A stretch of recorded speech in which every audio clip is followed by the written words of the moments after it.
तो hello guys, welcome back to my channel. दोस्तों, आज थोड़ी सी तबीयत खराब है तो लेकिन मैंने सोचा कहीं ना कहीं मुझे लग नहीं रहा था, मुझे लग रहा था कि वीडियो डाल ही देता हूँ मैं सोच रहा था कि टेलीग्राम पे ही आपसे लेवल शेयर कर दें। लेकिन कहीं ना कहीं टेलीग्राम पे लेवल शेयर नहीं कर रहा हूँ मैं। उसके अलावा अगर हम बात करें कल की कि कल किस तरह से आपको ट्रेड करना है और आज के रिव्यू की भी बात करनी जरूरी थी, क्योंकि मार्केट काफी ब्रूटल थी। मेरे को भी लॉस हुआ, जैसा कि आपने देखा होगा टेलीग्राम पे लगातार चौथा दिन था मेरा जुलाई का। तो जुलाई में अभी तक प्रॉफिट हुआ ही नहीं है मुझे, आप ये सोचो। अब पहले बात करते हैं रिव्यू की। निफ्टी की बात करें, अगर हम निफ्टी में हमने बात करी थी, दो लेवल दिए थे मैंने आपको एक एग्रेसिव लेवल बताया था जो कि था 19,421 के ऊपर हमने बताया था 454 और 518 यहाँ तक के टारगेट के लिए थे। एक सेफ लेवल बताया था मैंने कि अगर जो सेफ लेवल होगा 19,454 का होगा। मार्केट काफी बार इसके आसपास आया, हालांकि टारगेट आया हमारा, लेकिन कहीं ना कहीं आपको दो या तीन बार एंट्री करनी पड़ी, छोटे छोटे स्टॉप लॉस देने पड़े। उसके बाद आपका टारगेट आया है, लेकिन कोई बात नहीं। टारगेट आना ज्यादा इंपॉर्टेंट है rather than, लेकिन इस पीरियड में मार्केट ने बहुत ज्यादा आपको परेशान करा होगा क्योंकि एक्सपायरी थी और इसमें प्रीमियम बहुत ऊपर नीचे हुए होंगे। मैं भी बहुत फंसा मार्केट में, बहुत फंसा है मार्केट ने आज। तो ये बात हो गई निफ्टी की रिव्यू की। बात करते हैं बैंक निफ्टी की रिव्यू की। बैंक निफ्टी में भी अगर आपको याद हो तो मैंने एक एग्रेसिव लेवल भी दिया था आपको, सेफ लेवल। एग्रेसिव लेवल मैंने आपको बताया था कि आप इस जोन के ऊपर बाय कर सकते हो, 45,250 60 के ऊपर। और टारगेट हमारा 416 और 660 था। अब 416 देखो, मार्केट में बैंक निफ्टी ने ब्रेक ही नहीं करा पूरे दिन, तो बैंक निफ्टी में लेवल वाइज कोई ट्रेड नहीं था। हालांकि मैं भी इसी चक्कर में फंसा। प्रॉब्लम ये हो रही थी कि मार्केट में सडनली मोमेंटम आ रहे थे और जिस तरह की बिग कैंडल बीच बीच में बन रही थी वो मार्केट में बहुत ज्यादा कंफ्यूजन क्रिएट कर रही थी। अब जैसे यहाँ पे देखो, इतना स्ट्रॉन्ग ब्रेकआउट आया था इस जोन का। अगेन इस ब्रेकआउट को एक इमीडिएटली नलिफाई कर दिया गया। फिर यहाँ पे कम से कम 15 या 20 मिनट फिर एंड में जाके मूव हो रहा है। तो कहीं ना कहीं स्कैल्पर्स के लिए आज मार्केट थोड़ी मुश्किल थी। अगेन स्कैल्पिंग में तो पैसा बनाना थोड़ा सा मुश्किल हो ही रहा है। अब हम बात करते हैं कहीं ना कहीं कि हम आगे क्या कर सकते हैं। सबसे पहले हम चलते हैं बैंक निफ्टी में।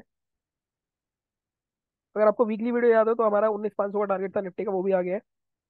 अब बात करें इसमें हम सबसे पहले निफ्टी की, बैंक निफ्टी की। अब बैंक निफ्टी में देखो, अगेन मार्केट ने अभी भी ये जो डोजी बनाई थी, मार्केट अभी भी 2 दिन से उसके अंदर ही घूम रहा है। लेकिन अगर आप आज का हाई कितना है यहाँ पे फोकस करो, 45,417, कल का हाई 45,418, तो इन दोनों का हाई ऑलमोस्ट सेम हो रहे हैं।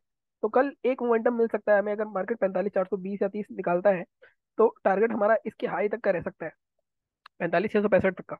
और मार्केट को नीचे जाने के लिए अगेन मार्केट को ये आज का लो ब्रेक करना पड़ेगा 45,050 के आसपास का। लेकिन 15 मिनट के चार्ट पे स्पेसिफिक लेवल देख लेते हैं हम। बाइंग का लेवल अगर मार्केट को उसको इसके नीचे ही ओपन होगा तब ऊपर जाएगा, तब जाके एक अच्छा मूवमेंट मिलेगा। गैप अप हो गया तो फिर से दिमाग खराब हो जाएगा। 45,429 के ऊपर 665 तक के टारगेट हैं, लेकिन पहला टारगेट आप 550 रखोगे, जो हमेशा मैं बोलता हूँ 520 से 550 का जोन। दूसरा टारगेट आप हाई रख सकते हो।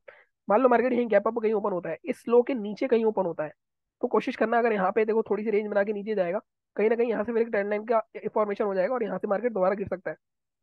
तो ये एक देख लेना। गैप डाउन अगर होता है तो गैप डाउन देखो इस जोन के ऊपर ऊपर होता है, तब तो कोई दिक्कत नहीं है, यहाँ पे अगर रेंज बनेगी। और अगर पहले 5 मिनट में इसको ब्रेक कर देता है और रीटेस्ट करके फिर नीचे जाता है तो आप नीचे के ट्रेड कर सकते हो गैप फिलिंग के टारगेट के लिए। इस तरह से आपको चलना है। अदर देन दैट, अगर हम बात करें नॉर्मली लेवल्स की, नॉर्मली लेवल भी 45,59 का ही है, 45,050 का। इसके नीचे जाता है मार्केट अगर, एक मिनट, इसके नीचे अगर मार्केट निकलता है 45,050 के, तो बहुत बड़ा टेस्ट हो चुका है। हो सकता है मार्केट इस गैप फिलिंग तक के जोन के लिए आ जाए, 44,773। फिर भी दो पार्ट में हमेशा ब्रेक करना टारगेट को अपने। 44,950 ये एक स्ट्रॉन्ग सपोर्ट की तरह काम करेगा। 44,950 टूटा तो 44,773 तक भी आ जाएगा मार्केट। ठीक है। बात हो गई बैंक निफ्टी की, गैप डाउन की बात मैंने करी ली। बात करते हैं निफ्टी की। अगर हम निफ्टी देखें तो निफ्टी एक बार डिलीट कर देता हूँ इसको, डेली चार्ट।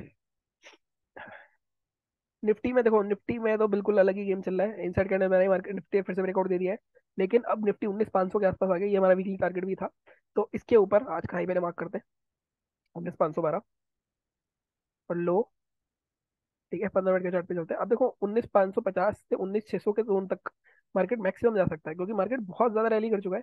किसी भी दिन एक बड़ी सी रेड कैंडल आने वाली है, वो कहाँ आएगी हमें नहीं पता। तो देखो, अगर आपको बाय करना है तो क्वांटिटी आप छोटी रखना, क्योंकि कहीं ना कहीं मार्केट बहुत ऊपर चढ़ चुका है निफ्टी खासकर। 19,523 के ऊपर बाय कर सकते हैं हम। पहला टारगेट आपका 550 से 55 का जोन। ठीक है, 30 से 40 पॉइंट। इसके ऊपर निकलता है तो 19,590 तक का मैक्सिमम टारगेट देख रहा हूँ मैं।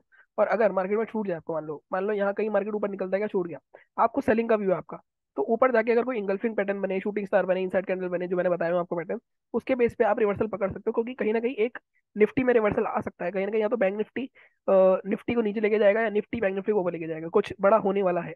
ठीक है। सेलिंग की बात करते हैं। अब सेलिंग के लिए देखोगे आप, अगर आज के मार्केट में अगर मैं जोन की बात करूं तो एक जोन हमारे पास ये मिल रहा है।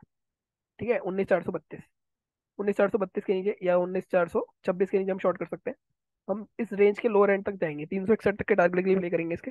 इसके नीचे भी निकलता है तो हम मैक्सिमम 324 तक के टारगेट के लिए जा सकते हैं। तो ये हमारे दोनों टारगेट्स हैं। ठीक है। गैप अप के केस में, इसमें अगेन गैप अप के केस में बाय तो बिल्कुल नहीं करना, ऊपर जाने तो कोई रिवर्सल पैटर्न में रिवर्सल कर लेना ट्रेड। सेलिंग के लिए, गैप डाउन के लिए, गैप डाउन के चांसेस कम है, फिर भी गैप डाउन ओपन होता है तो इस रेंज में ही ओपन होगा तो फिर साइडवेज हो जाएगा, रेंज बन के कहीं भी ब्रेक डाउन करे तब आपको ट्रेड करना है। ठीक है, तो ये थी हमारी आज की एनालिसिस। बाकी चैनल को इसी तरह सपोर्ट करते रहो, लाइक करो, शेयर करो, सब्सक्राइब करो। थोड़ा सा ब्रेक लूंगा अब मैं, कहीं ना कहीं इस तरह से तो नहीं चल सकता, और मैं वैसे भी थोड़ी सा इमोशनल हूँ, तो इमोशनल ट्रेडिंग हो रही है मेरे से किसी रीजन की वजह से, तो मैंने आपको बताया था कल भी। सो लेट्स सी, अब दोबारा से बाउंस बैक करता हूँ मैं। और चैनल को इसी तरह सपोर्ट करो, आप लाइक करो, शेयर करो। Thank you so much.